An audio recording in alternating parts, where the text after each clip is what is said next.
إن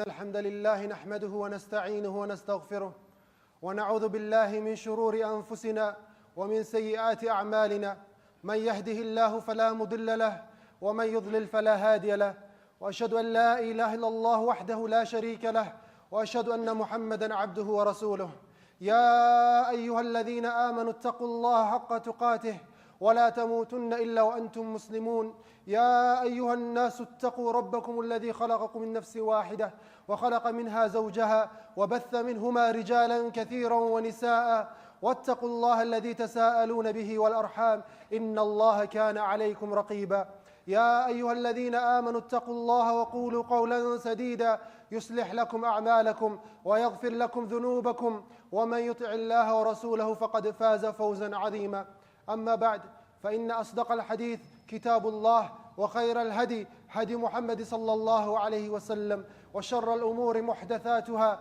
وكل محدثة بدعة وكل بدعة ضلالة وكل ضلالة في النار أيها المؤمنون عباد الله حديثنا معكم بمشيئة الله عز وجل في هذه الجمعة المباركة عن فضل العلم وأهله Dear Muslims, our khutbah on this blessed day of Friday is on the importance of knowledge and the status of the people of knowledge. This is our khutbah for this day. Let us begin with a short history of Europe. Europe, in the 6th century of the Christian calendar, was in a period of its history known as the Dark Ages, a period where knowledge was frowned upon and science was basically forbidden. Brothers and sisters in Islam, over 95% of the Europeans in this period, they were illiterate, they could not read, they could not write. Some of the Europeans did not have a language to speak. They will communicate in signs, in gestures. Brothers and sisters in Islam, Europeans were so illiterate that for most of their history, they did not know the benefit of having a shower. You'll find some of their kings will say, I've not had a bath for 3 years, for 4 years. They will think that the dirt on their body protects them. So they never used to have a bath except once or twice a year. This is Europe in the 6th century onwards, in a period of the history known as the Dark Ages. As for the Arabs, at the same period, the 6th century of the Christian calendar, the Arabs were in a period of the history known as the Jahiliyyah, the days of ignorance. Majority of the Arabs, they did not know how to read, they did not know how to write. Then Allah subhanahu wa ta'ala, out of His mercy, He sent a prophet. And the first words that were revealed to this prophet contains the words read, contains the words the pen, contains the word knowledge. These are the first words that were revealed to the Prophet Muhammad sallallahu alayhi wasallam. Read, the pen, and knowledge. Allah subhanahu wa ta'ala revealed, اقرأ باسم ربك الذي خلق خلق الإنسان من علق اقرأ وربك الأكرم الذي علم بالقلم علم الإنسان ما لم يعلم. These are the first verses. So the Muslims, they had these verses and other verses in the Quran, exhorting them, encouraging them to seek knowledge. What did the Muslims do? They started seeking knowledge. All forms of knowledge. The Prophet alayhi salatu wasalam, he himself was illiterate. He could not read, he could not write. But he used to encourage the Muslims to seek knowledge.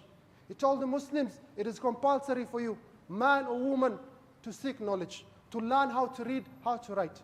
For example, after the Battle of Badr, the Quraysh, the prisoner of war, they were told, if you want your freedom, teach the Muslims how to read and to write, you shall gain your freedom. So the Muslims, they started seeking knowledge, all forms of knowledge. They started seeking knowledge in the Quran and the Islamic sciences, in medicine, in physics, in chemistry, in astronomy, in philosophy, and all the fields of knowledge in that time that were known.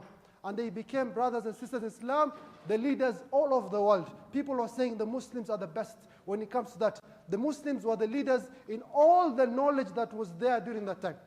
They even came up with new knowledge that was not there before. You have a man, a Muslim man, who is forever known as the father of algebra, Muhammad ibn Musa al-Khawarizmi.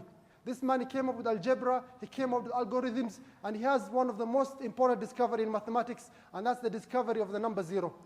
You have another Muslim man who is forever known as the father of chemistry, Abu Musa Jabir ibn Hayyan.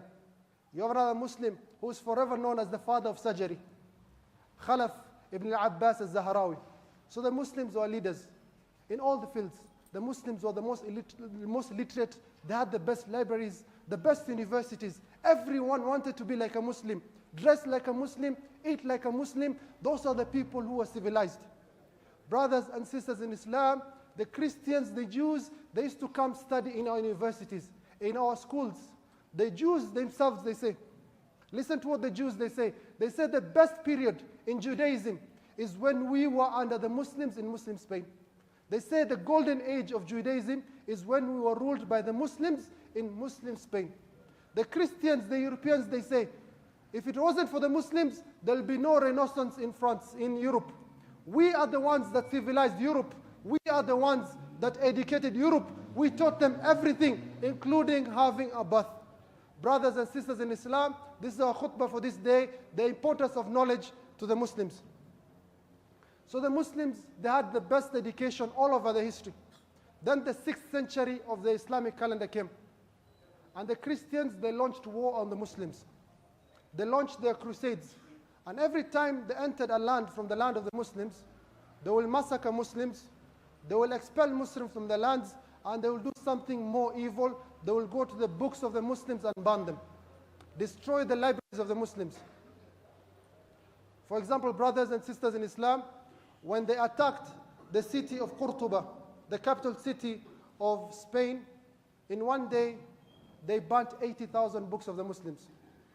When they captured the last area of Muslims in Spain, Granada, the Queen Isabella II and her husband, La'natullah alayhima, they burnt all the Muslim books that they could find.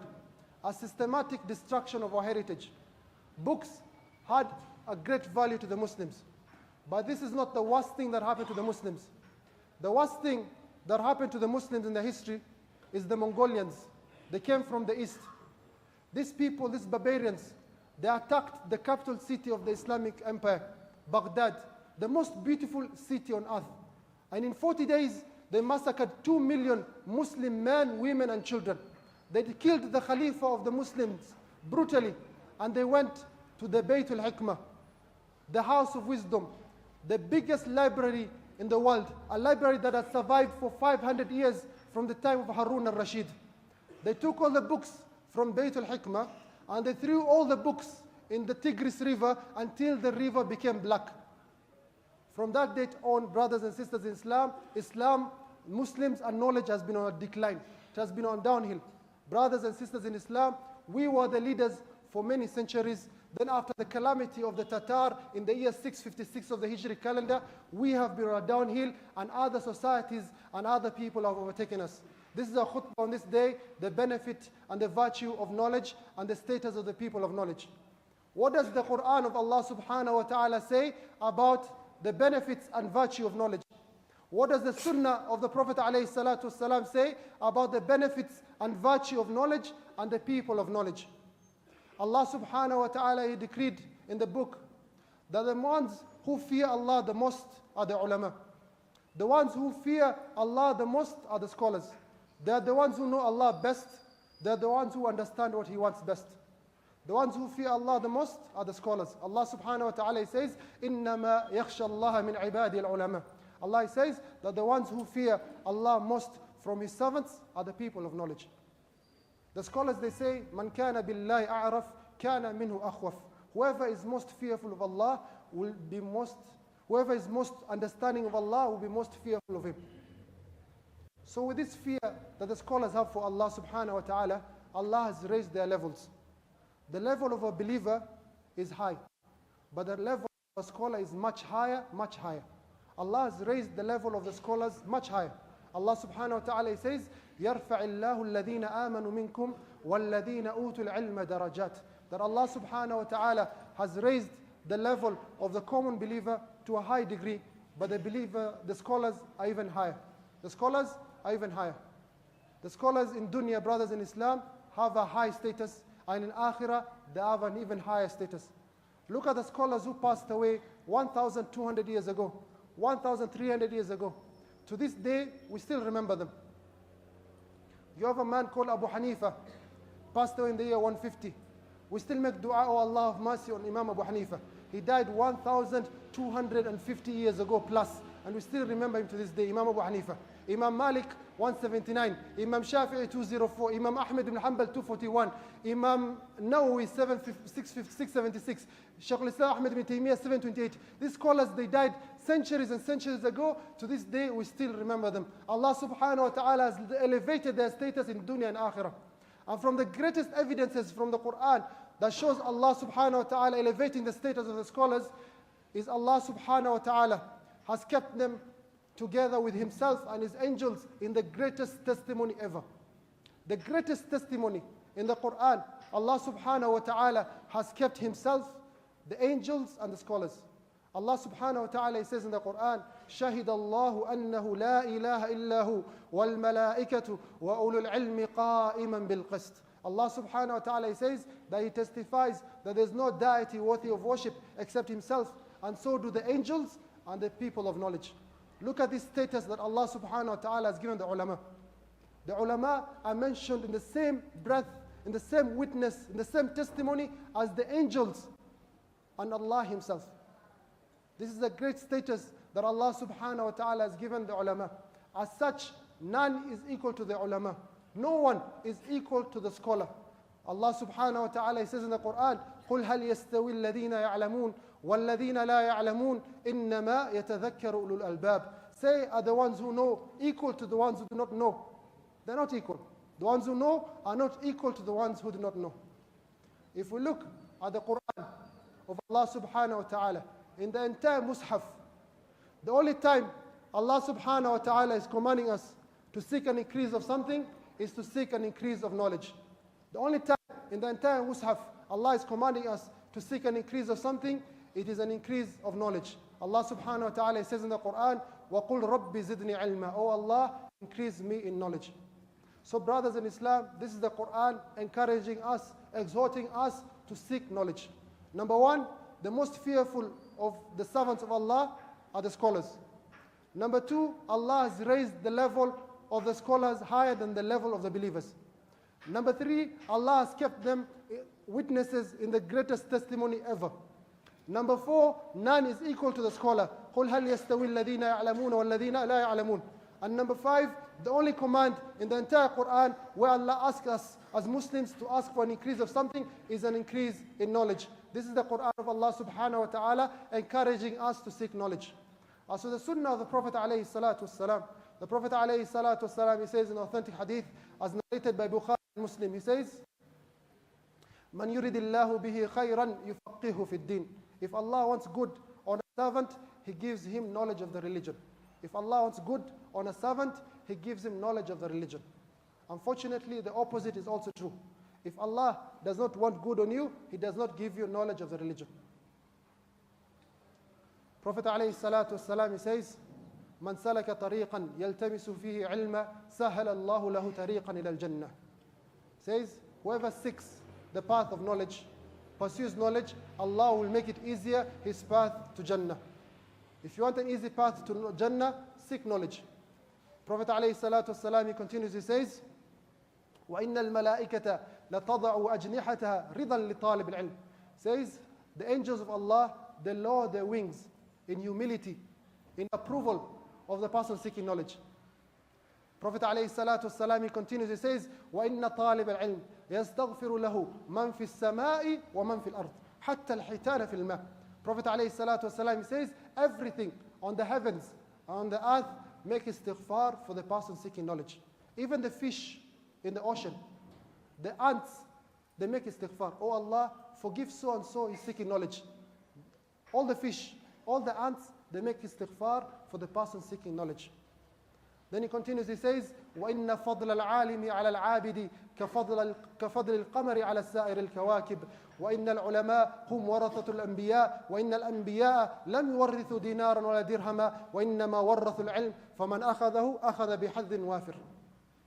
So the scholars have a very high status, as mentioned in this hadith by the Prophet alayhi salatu wasalam. If you are to compare the scholar to the worshipper, what will be the comparison? The worshipper, someone, a lot of salah, a lot of sawm, a lot of sadaqah, a lot of ibadah, qira'at al-Quran, dhikr. If you compare this person, a worshipper, to the scholar, what is the comparison? The Prophet alayhi salatu wasalam, he says, فَضْلُ الْعَالِمِ على العابد كفضلي على أدناكم. Listen to this hadith. It says فضل العالم على العابد كفضلي على أدناكم. It says عليه الصلاة والسلام that the comparison of a scholar to a worshipper is like the comparison of the prophet to the lowest Muslim. Is there any comparison? There's no comparison. This is the status of the scholars.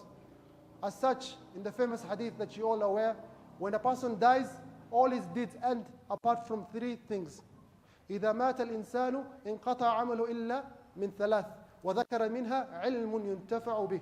If you die, your deeds end. You have no more deeds. Only three things are left for you. And the things he mentioned, علم ينتفع به, knowledge that the people will benefit in. Brothers and sisters in Islam, let us look at this hadith. Three things that you live. ولد صالح يدعو له. If you have your son who will make dua for you after you die, may Allah give us all righteous children. If they make dua for you after you die, how long is that child going to make dua for you? He's going to live maybe 10, 20, 50, give him 100 years. That dua is eventually going to stop. You make sadaqatun jariyah, you build a well, you build a mosque. That well, that mosque will not live forever. But knowledge that you teach someone, that one lasts for a very long time. You have taught someone Al-Fatiha. Imagine you've taught someone Al-Fatiha. Every time that person recites Al-Fatiha, prays with Al-Fatiha, you get a reward. That person teaches another person, you still get a reward because you taught this person. He teaches another one, it goes on and goes on. Look at the status of knowledge as mentioned by the Prophet ﷺ. The mother of Ata ibn Rabah, she says to her son, يا بني إذا أردت الدنيا فعليك بالعلم وإذا أردت الآخرة فعليك بالعلم وإذا أردتهما معا فعليك بالعلم. Says, oh my son, if you want success in dunya, seek knowledge. If you want success in akhirah, seek knowledge. If you want success in both dunya and akhirah, seek knowledge. This is the advice I give myself and the brothers and sisters on this day. The advice of this righteous woman, if you want success in dunya, seek knowledge. If you want success in akhirah, seek knowledge. If you want success in both dunya and akhirah, seek knowledge. From the things that help a Muslim to give him endeavor to seek knowledge is reading the biography of the righteous Muslims. How are the early Muslims with regards to seeking knowledge? You have a man called Umar ibn al-Khattab radiyallahu anhu, the second best person after the prophets.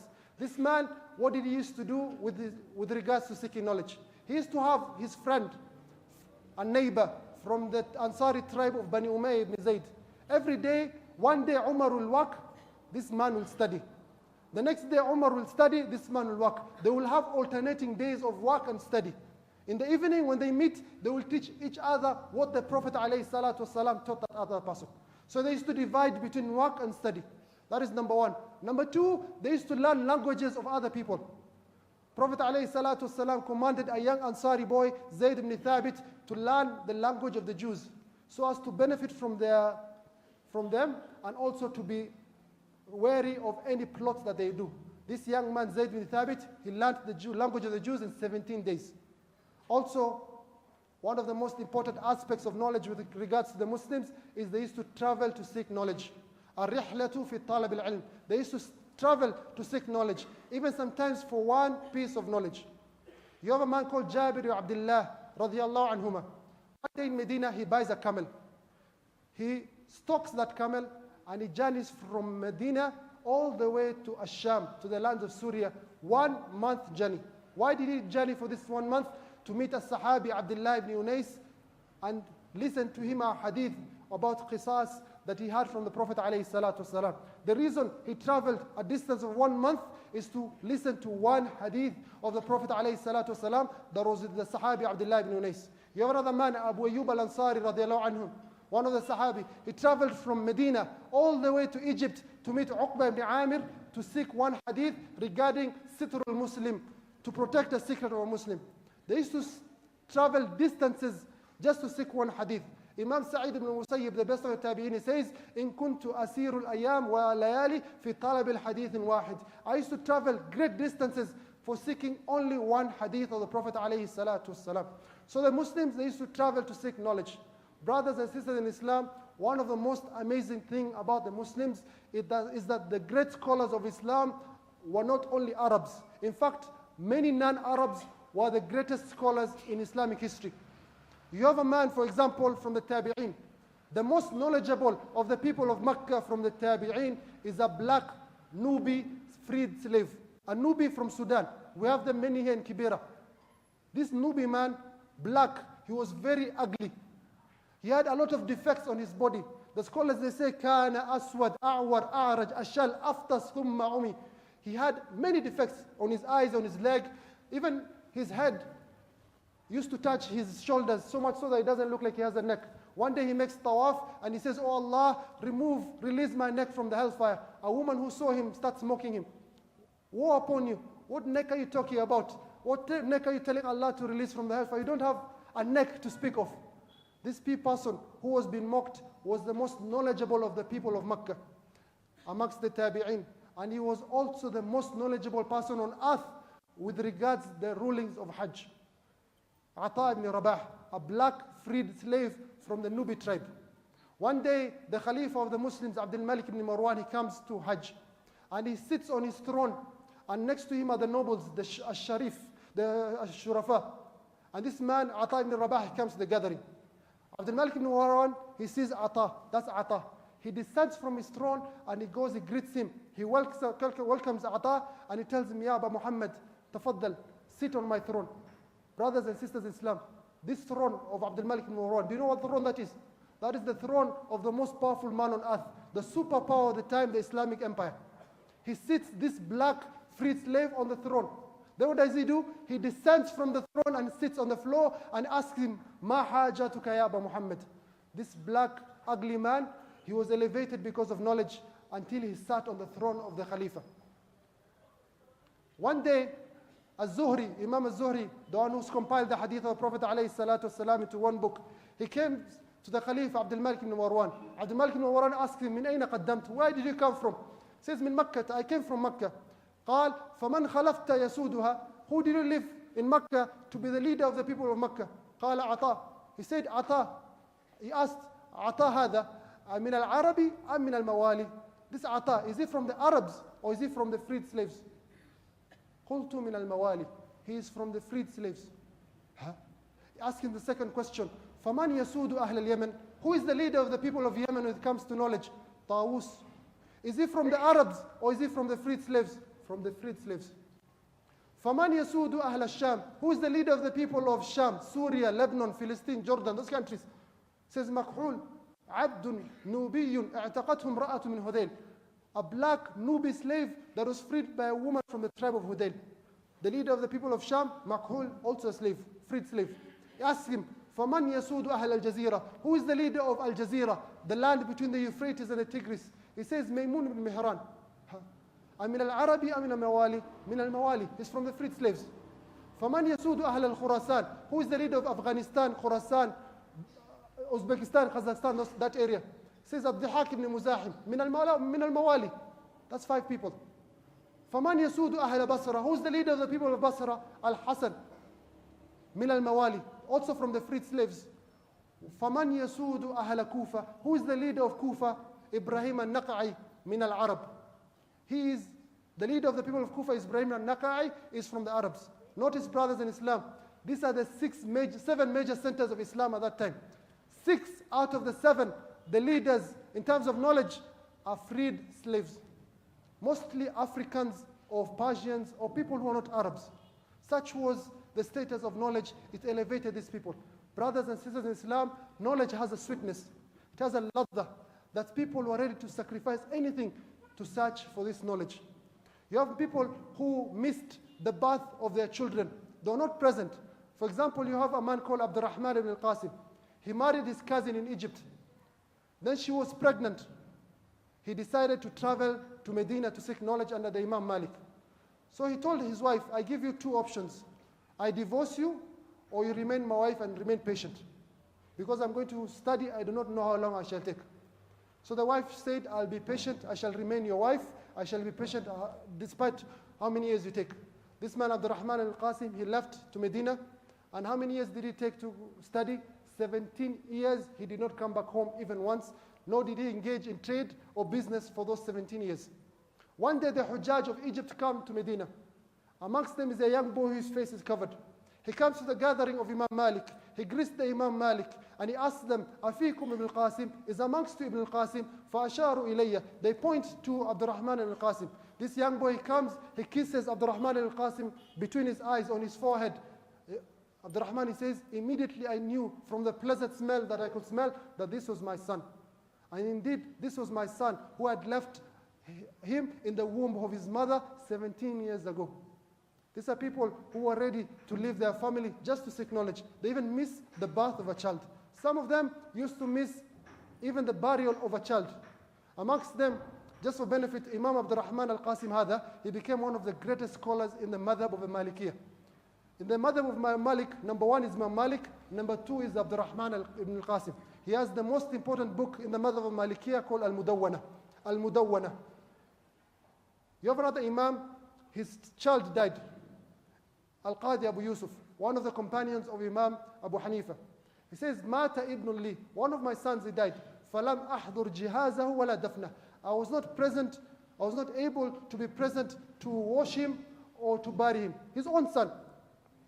فَتَرَكْتُهُ عَلَى جِيرَانِي وَأَقْرِبَائِي. I left him with my neighbors and my relatives. مَخَافَةً أَن يَفُوتَنِي مِنْ أَبِي حَنِيفَ شَيْءٍ. Says, the only reason I'm in a crisis, my son has died. I have a class to attend to, the class of Abu Hanifa. What do I do? Says, the class of Abu Hanifa is more important to me than attending to the burial of my son. My son has died. There's not much I can do about it. I leave him to my neighbors and to my relatives. You guys go bury him, wash him, bury him. I have to go to the class of Abu Hanifa, because if I miss anything from the class of Abu Hanifa, it will go forever for me. This man, Al-Qadi Abu Yusuf, is one of the greatest scholars of Islam, one of the companions of Imam Abu Hanifa. Brothers and sisters in Islam, such was knowledge to the Muslims. You have the Imam Al-Shafi'i, and this is our final example.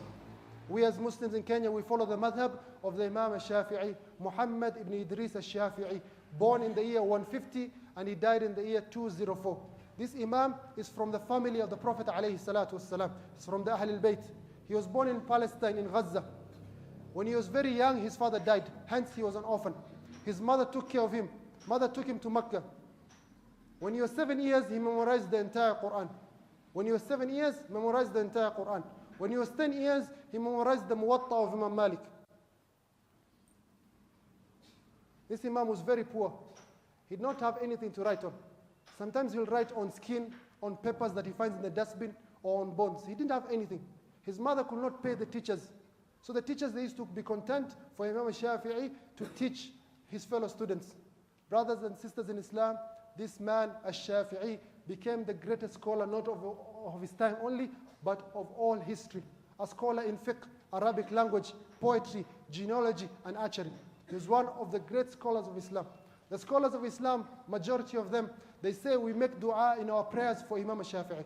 Amongst them, the Imam Yahya ibn Sa'id al-Qattan, the Imam Ahmad ibn Hanbal al-Shaybani, and the Imam Abu Bakr ibn Khallad, they say we make dua for Shafi'i in all our prayers. Abu Bakr ibn Khallad, he says, Inni ad'u fi dubri kulli salati li-Shafi'i. I make salah, every time I do tashahud, I ask Allah to have mercy on Imam Shafi'i. Such was the status of Imam Shafi'i, this knowledge that this day we still remember him. He died 204. We're currently in the year 1439. We still remember him. He died how many years ago? 1237 years ago. 1237 years ago to this day to remember him. One day he was giving a class to his students. He was at a gathering with his students. An old man, he came to the gathering. And he asked him, Mal hujjatu fi kitab, mal hujjatu fi dinillah. What is the evidence in the religion of Allah subhanahu wa ta'ala?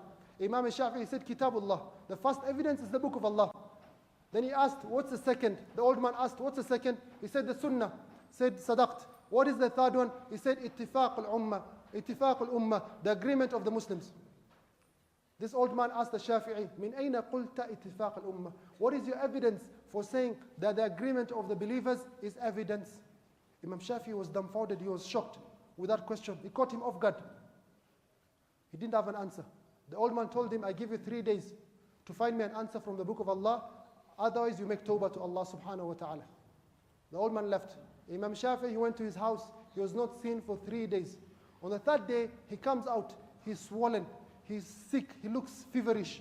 and he sits at the gathering. Short while later, this old man comes and he tells him, Hajati, have you found the evidence that I asked you for? Imam Shafi'i says, أعوذ بالله من الشيطان الرجيم قال الله تعالى ومن يشاقق الرسول من بعد ما تبين له الهدى ويتبع غير سبيل المؤمنين نوله ما تولى ونسله جهنم. Al-ayah says, whoever follows a path other than the path of the believers shall be amongst the people of the hellfire. If the person goes against the believers and is put in the hellfire, it means he has left something compulsory. When this old man had this evidence, he accepted it. He was content and he left. The students were shocked. Imam, how did you find such an excellent answer? You're the first one in Islamic history to find the evidence for ijma'. He says, Wallah, I have not slept for 3 days. I've completed the Quran 3 times in the morning and at night, searching for the evidence until Allah blessed me and I found the evidence. This is the Imam Muhammad ibn Idris al-Shafi'i rahimahullah. One day, he goes to Yemen and he had studied a book called Al-Firasa, a study where you can study the faces of people. You study someone's face and you know that person is a crook. That person is a good person, is a righteous person. So he studied this book, Al-Firasa, studying people's face, and you can know the character from the people's face. So he goes to Yemen, he sees a man whose face, from what he has studied, that man is a stingy man, a person who's not upright. That's what the book has taught him. But this man, he welcomes Imam Shafi'i. He gives him bedding, he gives him lodging, he gives him food, drink, anything Imam Shafi'i he wants, he gives him. He's very hospitable. The Imam says, this book was nonsense. I'm going to throw this book away. It had no benefit to me. Then he packs his bags. He wants to travel. As he wants to travel, this man comes to him and hands him a paper. Imam has made dua for him. MashaAllah, you're a young, very nice brother. He's made dua for him. This man hands him a paper. Imam Shafi looks at the paper and it's an invoice. He's been given an invoice of everything. The water he drank, the bed, the pillow, the service, the candle he used, everything is detailed. Imam Shafi is shocked. I thought I was your guest. I thought you were being hospitable. He paid the money and he continued to study that knowledge, for he knew that knowledge was beneficial. Brothers and sisters in Islam, knowledge is very important to us as Muslims. We were the leaders for most of our lives. Let's go back and seek knowledge, all forms of knowledge. أولئك آبائي فجئني بمثلهم. أقول ما سمعتم واستغفر الله لي ولكم ولسائر المسلمين من كل ذنب فاستغفروه إنه هو الغفور الرحيم وهو البر الكريم.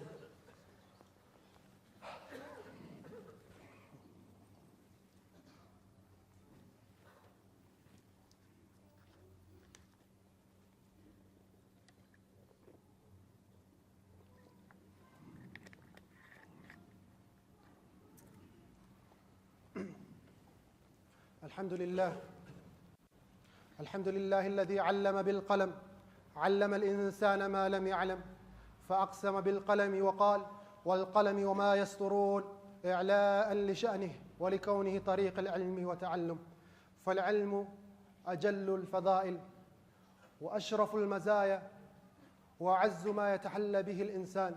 أيها المؤمنون اتقوا الله وراقبوه فإنكم غدا بين يديه موقوفون وعلى أعمالكم مجزئون فكونوا على أهبة واستعداد. أيها المؤمنون عباد الله. When the Muslims, they used to seek knowledge, they used to face a lot of problems, a lot of difficulties, but that did not stop them from seeking knowledge. You have a man called Abdurrahman ibn Sakhr al-Dawsi, Abu Hurairah, one of the Sahaba of the Prophet alayhi salatu wasalam, the one who's narrated most of the hadith of the Prophet alayhi salatu wasalam. This man, he says, they used to faint and collapse next to the chambers of Aisha radiallahu anha. And the people will say, إِنَّهُ مَجْنُونَ. Verily he is crazy, he has lost his mind.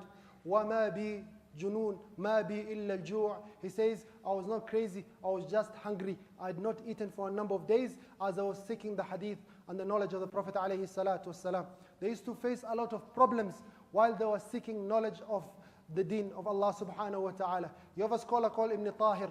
He says, Ibn Tahir, بُلْتُ الدَّمْ في هذا الشأن مرتين مرة ببغداد ومرة بمكة. He says, I urinated blood on 2 separate occasions as I was seeking the knowledge of the hadith of the Prophet alayhi salatu wasalam. كنت أمشي حافا في الحر. I used to walk barefoot in the hot desert until that affected my body greatly and I started bleeding blood. You have another man, he says, شربت البول في هذا الشأن 5 مرات. Al-Hafidh Abdurrahman ibn Yusuf ibn Khirrash, he says that I drank my own urine on 5 separate occasions. Why? Because I traveled, I had no water, I had no food. I was forced to drink my own urine on 5 separate occasions. You have another man, Al-Hafidh al-Ru'asi, Umar ibn Abdul Karim al-Ru'asi. He says, this man studied under 3,600 sheikhs. And he lost his fingers one day because he was traveling. It was very cold. The frostbite was very intense. He had gangrene on his fingers and he lost his fingers. So knowledge has difficulty. Number 2, and it's our final point, brothers in Islam, there's no excuse for any Muslim to say that I am old, I'm not able to study. This is not an excuse that is accepted. To say that I am old, I'm not able to study, time has passed me. It is not an excuse. You have a person called Salih ibn Kaysan. Salih ibn Kaysan is one of the most important students of Imam al-Zuhri. This man, he started studying when he was 70 years old. 70 years old, Salih ibn Kaysan, and he became one of the most important scholars of his time. This has been narrated by Ibn Hajar in Tahdhib al-Tahdhib. You have another man, Al-Kisai, one of the important scholars of the Arabic language and the Qira'at. This man started studying when he was very old. Yet he became one of the greatest scholars of his time and of all history. You have another man, Ibn Hazm al-Andalusi, 26-year-old. He enters the mosque one day and he sits down. The people tell him, stand up, pray Tahiyat al-Masjid. He prays Tahiyat al-Masjid. Another day he comes, he prays Tahiyat al-Masjid. The people tell him, sit down. This is not the time of Salah. So he's confused. One time I enter the mosque, you tell me to pray. Another time you tell me not to pray. What is this? 26 years old. He starts seeking the knowledge, the fiqh, until he became the greatest, one of the greatest scholars of his time in Andalus and all over the world. And he has one of the most important books, Al-Muhalla. Ya ayyuhal mu'minun, أكثروا الصلاة والسلام على عبد الله ورسوله محمد كما أمركم ربكم سبحانه وتعالى في محكم الآيات إذ يقول إن الله وملائكته يصلون على النبي يا أيها الذين آمنوا صلوا عليه وسلموا تسليما اللهم صل على محمد وعلى آل محمد كما صليت على إبراهيم وعلى آل إبراهيم إنك حميد مجيد وبارك اللهم على محمد وعلى آل محمد كما باركت على إبراهيم وعلى آل إبراهيم إنك حميد مجيد وارض اللهم عن خلفاء 4 أبي بكر وعمر وعثمان وعلي وعن سائر الصحابة ومن تبعهم بإحسان إلى يوم الدين اللهم أعز الإسلام والمسلمين وأذل الشرك والمشركين ودمر أعداءك أعداء الدين اللهم انصر من نصر الدين واخذل من خذل عبادك المؤمنين اللهم إنا نسألك رضاك والجنة ونسألك الجنة وما قرب إليها من قول وعمل ونعوذ بك من النار وما قرب إليها من قول وعمل برحمتك يا أرحم الراحمين أقول قولي هذا واستغفر الله لي ولكم ولسائر المسلمين أقم الصلاة